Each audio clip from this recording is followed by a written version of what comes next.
자, 8월 29일 이 아침에 하나님께 예배를 드립니다. 좋으신 하나님, 좋으신 하나님, 좋으신 하나님, 참 좋으신 나의 하나님,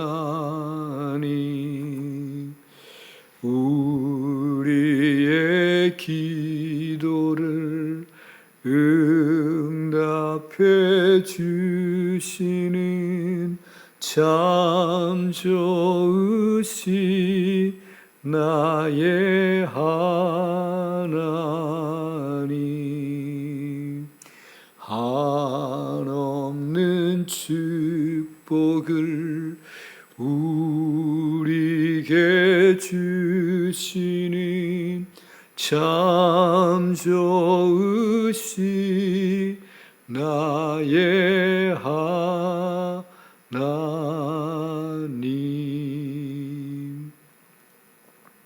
하나님 말씀 로마서 1장 11절입니다. 자, 신약 성경 로마서 1장 11절입니다.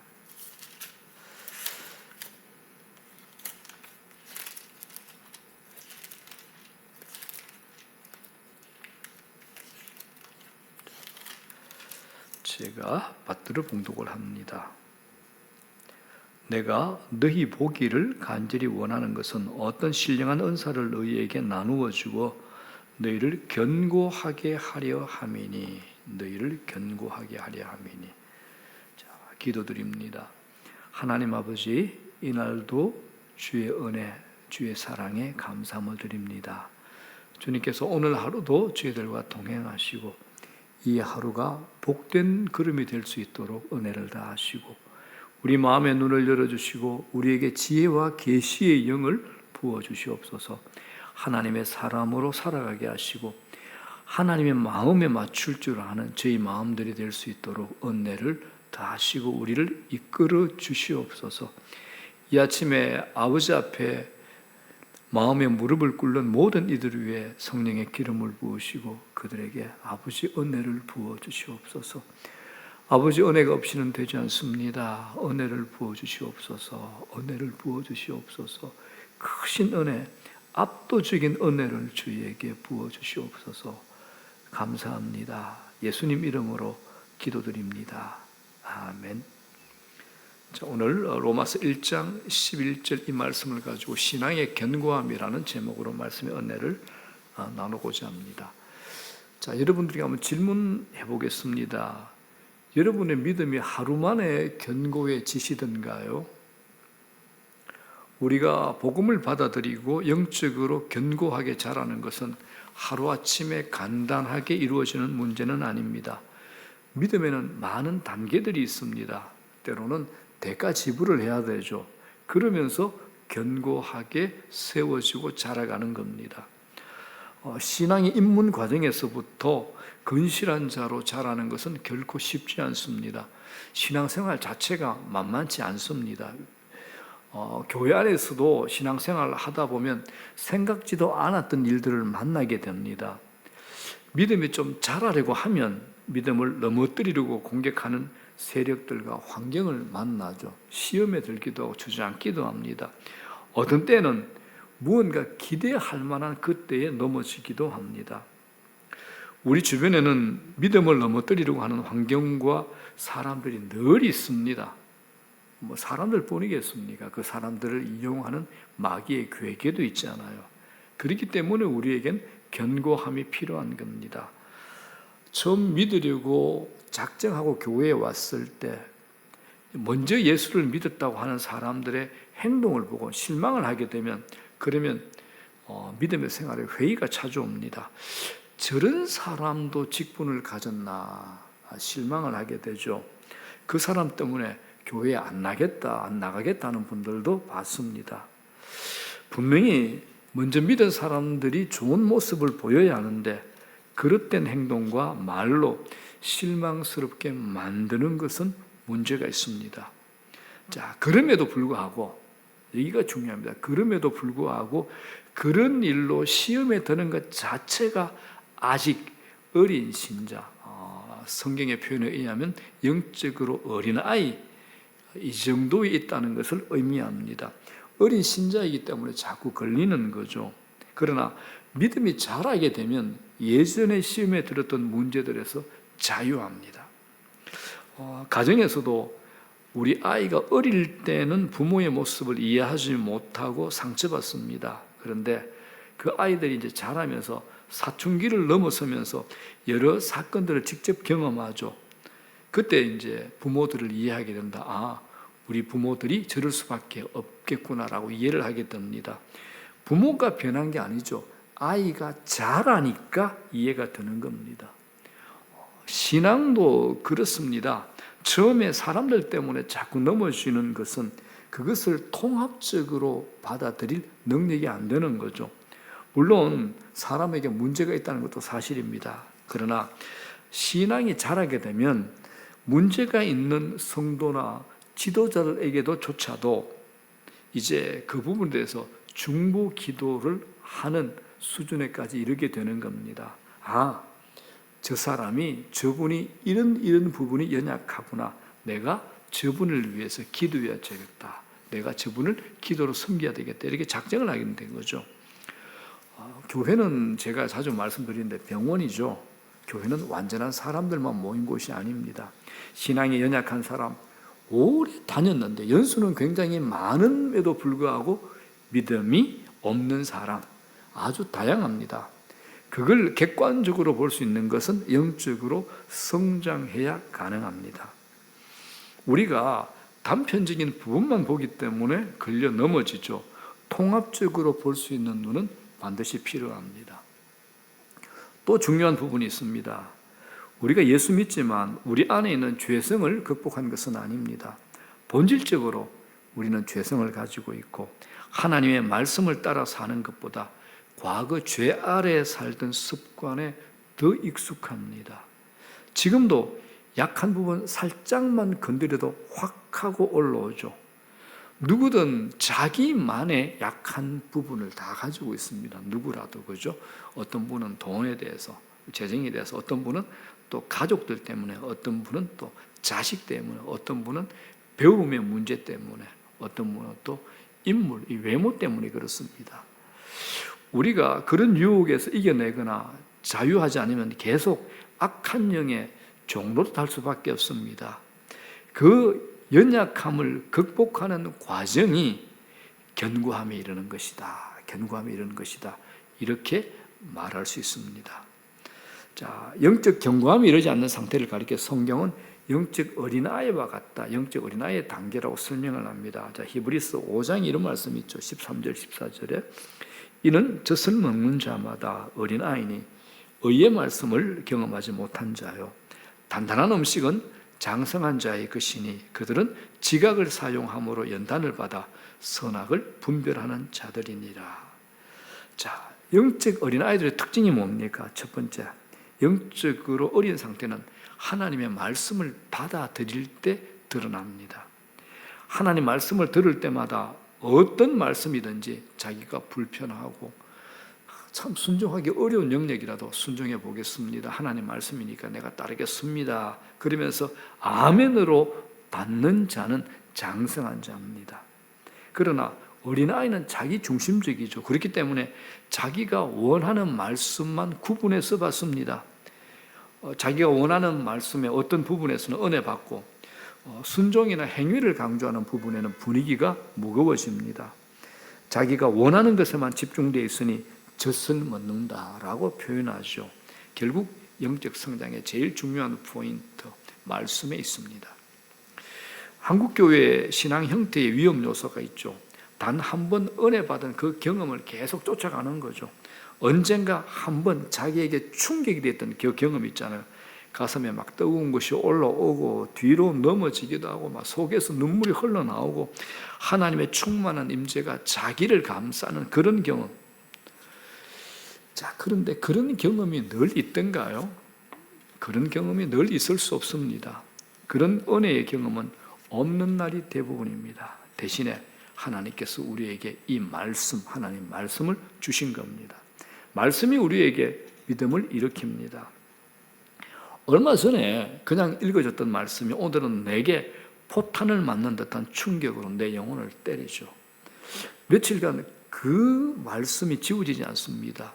그걸 은혜라 그러죠. 하나님을 경험하는 것이요, 그게 믿음이 자라고 있는 겁니다. 자, 여러분, 신앙의 세계는 넓습니다. 신앙의 세계는 깊습니다. 받아들이기 어렵고 부담스러운 것까지 받아들일 수 있어야 하는 겁니다. 자, 두 번째죠. 영적으로 어린 상태는 하나님 말씀을 받을 때 드러나고, 두 번째는요, 이 어린아이는 또 쉽게 미혹을 받습니다. 신앙생활에서 견고하지 않으면 미혹받는 일이 많습니다. 연약할수록 쉽게 미혹당합니다. 영적 세계에서 미혹받는다, 이건 영혼을 잃어버리는 일이죠. 이단이나 세상의 유혹에 넘어가서 영혼을 잃어버리면 영혼을 잃어버리게 되는 겁니다. 내 영혼을 잃어버리는 것은 영혼을 잃어버리는 겁니다. 저는 이단에 미혹되어서 한 가정과 인생 전체가 몰락하는 것을 여러 번 봤습니다. 왜 미혹을 받을까요? 분별력이 없기 때문입니다. 이단의 설교 들어보고 책자 보게 되면 듣기 좋고 은혜롭고 이렇게 말씀하는 분이 있는데, 그 안에 교묘하게 숨어있는 독이 있습니다. 그걸 알아차리지 못하면 당하는 거죠. 복음이 강력한 사람은요, 이단하고는 영이 다르기 때문에 느낌적으로도 딱 옵니다. 왠지 거북하고 냄새나고 불편하고 어딘가 모르게 맞지 않는다, 이걸 우리가 감지하게 되는 겁니다. 왜? 우리가 모시고 있는 주의 영과 자기들이 마음에 두고 있는 영은 완전히 다르잖아요. 사탄의 영, 악한 영들하고 우리가 모시고 있는 하나님의 성령과는 섞일 수가 없죠. 일치가 될 수가 없고 결이 다르지 않습니까? 우리 삶에, 우리 주위에 미혹하는 영들이 굉장히 많습니다. 이단도 거짓의 영에 사로잡힌 자들이 만든 거잖아요. 그 안에 사단의 역사가 있습니다. 사탄을 거짓의 아비라고 부르는 것은 그 수가 높다는 겁니다. 그래서 우리가 분별하기 어렵습니다. 에덴 동산에서 아담과 하와도 사탄의 고도의 속임수에 넘어가고 말았습니다. 창세기에서 보면 사탄도 말씀을 가지고 와서 꼬아버리죠. 그래서 의심하게 하고 교묘하게 인도하면서 결국에 하나님 말씀에 불순종하게 만들어 인류가 심판 가운데 빠지게 해버리는 겁니다. 말씀을 들을 때도 신앙의 견고함이 있는 사람은 자기가 알고 있고 들은 말씀 위에 이 말씀이 덧붙여져서 말씀이 강화가 됩니다. 그런 상태에 있는 사람은 주변의 가르침, 거짓 가르침, 유혹 속에서도 분별력이 있어서 말씀의 기준 속에서 살아가게 되는 겁니다. 그러나 어린 단계에 있는 사람들은 말씀이 중심이었기 때문에 흔들리기 쉽습니다. 자, 사랑하는 여러분, TV를 봐도 그렇고 우리를 흔들어온 상황은 끊임없이 닥쳐옵니다. 우리가 영적으로 자라가셔야 됩니다. 자, 그렇다면 영적으로 단단해지고 견고해지기 위해서 우리가 어떻게 해야 됩니까? 어떻게 해야 될까요? 첫 번째, 시간이 필요합니다. 집을 지을 때 조립식 건물을 세우는 거하고 바닥에 기초공사 튼튼히 하기 위해서 파일을 받고 높은 빌딩을 올리는 것은 전혀 다릅니다. 견고한 집은 오랜 시간이 필요합니다. 우리 신앙의 여정도 길게 보셔야 됩니다. 조급함은 굉장히 위험합니다. 제가 목회자지만 개인의 영혼을 세워가는 일에는 구도자로서 계속해서 나아가고 있는 단계입니다. 대한민국의 영적 거장들, 존경받는 목사님들도 40대의 설교가 다르고요, 50대 설교가 또 다릅니다. 60대 설교 내용은 완전히 다릅니다. 저는 계속 기도하시는 분들, 그리고 하나님 말씀에 천착하시는 분들은 60이 넘으신 분들의 설교를 즐겨 듣습니다. 신앙의 과정에 단기 속성 없습니다. 교회에서도 어린 신자를 보고 다 된 것처럼 너무 빨리 직분을 주거나 봉사를 맡기는 일은 조심스러운 일입니다. 자기 신앙도 제대로 세울 수 없는 단계인데 봉사하다가 넘어지는 경우를 우리가 종종 보지 않습니까? 하나님 안에서 견고하게 세워지도록 기다려주는 것이 필요합니다. 그리고 영적으로 넘어진 분이 있다면 그것에도 너무 실망하지 마십시오. 또 일어서서 다음 단계로 가면 되는 겁니다. 또한 다른 사람이 빨리 자라지 않는다고도 재촉하지 마십시오. 기다리면 그날이 올 겁니다. 자, 두 번째. 첫 번째는 우리가 영적으로 견고해지기 위해서 시간이 좀 필요해요. 두 번째는 개인적인 노력이 반드시 있어야 됩니다. 우리가 교회만 왔다 갔다 하다 보면 하나님의 이 광범위한 말씀이 조각이 잘 안 맞춰지죠. 그냥 가만히 있으면 10년이 지나도 진도가 안 나갑니다. 세월이 흐른다는 것은 우리에게 책임이 있고 책임을 묻는다는 겁니다.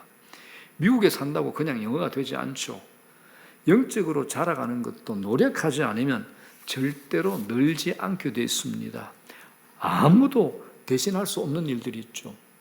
성경을 누가 대신 읽어줄 수 없습니다. 게으름과 싸워야 하는 것 자신의 몫입니다. 기도 자신이 해야 되죠. 그래서 관심을 가지고 교회 안으로 들어와서 훈련 과정에 참여하는 것이 각자의 몫입니다. 영적으로 자라기 위해서 자발적인 노력과 대가 지불은 굉장히 중요합니다. 자, 여기서 연결해서 세 번째로 영적으로 견고해지기 위해서는 주위에 영적인 도움을 받을 필요가 반드시 있습니다. 스스로 자라는 것은 어렵습니다. 성경 말씀도 모르는 것에는 혼자 끙끙대지 마시고 교육자에게 물어보면 답을 쉽게 얻을 수 있죠. 신앙의 회의를 가져오게 하는 문제들 때문에 고민하는 분들이 어떤 도움을 받는다면 오랜 세월 수많은 사람들이 함께 고민했던 문제라는 것을 깨닫게 됩니다. 저도 똑같습니다. 나이가 이제 60대 중반이잖아요. 전들 고민이 없겠습니까? 왜 이렇게 하나님 마음을 느끼고 싶고 하나님의 임재, 임마누엘의 프로그램으로 내 인생을 살고 싶어서 참 안 되는 게 있습니다. 그런데 이제 나보다 훨씬 뛰어난 믿음의 선배들, 사막의 교우들, 이런 분들도 저와 똑같은 고민을 했더라는 겁니다. 그래서 그분들이 그분들이 써놓은 교훈들, 방법들, 그 도구들을 통해서 제가 힘을 얻고 또 격려를 얻고 또 그 방법대로 해보는 거죠. 그래서 미세하지만 조금씩 나아지는 것을 내가 보게 됩니다. 그래서 내 문제를 나만의 문제인 줄 알고 혼란에 빠져서 세월을 보낸다. 이건 굉장히 억울한 겁니다. 동굴에서 나오십시오. 나와서 주위 사람들에게 도움을 구하십시오. 부끄러워하지 말고 주위의 목회자나 셀 리더들 찾아가셔서 말씀해 오십시오. 말씀의 은혜를 통해서 우리 신앙이 더욱 견고해질 겁니다. 자, 이제 말씀 정리합니다. 우리가 신앙생활하면서 사람들에게 칭찬과 박수 받는 일을 하는 것 참 쉽습니다. 그러나 아무도 알아주지 않고 핍박과 비난이 있고 또 삶이 곤고해지고 내 뜻대로 되지 않을 때에도 내가 가진 진리가 분명하다는 확신 위에 묵묵히 그 길을 걸어갈 수 있는 내공, 그걸 견고함이라 그러죠. 요란을 떨지 않아도 사람들의 평가와 상관없이 영적인 은혜 아래에서 살아가는 묵직함이 있어야 되는 겁니다. 순간순간 일어나는 욕망을 하나님 말씀으로 잠재울 수 있는 능력이 있어야 되는 겁니다. 그리스도와 매 순간 연합하여 그분의 성품을 점점 닮아가는 삶, 깊은 영적인 만족을 누리며 살아가는 것이 내적인 힘입니다. 나를 힘들게 하는 원수를 미워하고 인간적인 반응을 하는 것이 아니라 그리스도의 사랑으로 품고 인격으로 그를 덮을 수 있다면 하나님의 진리 안에서 견고하게 세워진 삶이라 할 수 있는 겁니다. 자, 사랑하는 여러분, 더욱더 믿음의 견고함에 이르시도록 갈망하시고 또 힘쓰시고 주위의 도움을 청하시고 도움을 받으십시오. 겉으로 드러난 행위 의미 없습니다. 내 영혼이 하나님의 진리 안에 세워져 어떤 환경에도 흔들리지 않는 하나님의 백성으로 살아가시기를 우리 구주 예수 그리스도의 이름으로 축원합니다. 자, 찬송가 204장입니다. 주의 말씀 듣고서 준행하는 자는 주의 말씀 듣고서 준행하는 자는 반석 위에 돛 닦고 집을 지은 같아. 비가 오고 물나며 바람 부딪혀도 반석 위에 세운 집 무너지지 않네. 잘 짓고 잘 지세 우리 집 잘 지세. 만세 반석 위에다 우리 집 잘 지세. 주의 말씀 듣고도 행치 않는 자는 모래 위에 돛 닦고 집을 지은 같아. 비가 오고 물나며 바람 부딪힐 때 모래 위에 세운 집 크게 무너지네. 잘 짓고 잘 지세 우리 집 잘 지세. 만세 반석 위에다 우리 집 잘 지세. 세상 모든 사람들 집을 짓는 자니 반석 위가 아니면 모래 위에 짓네.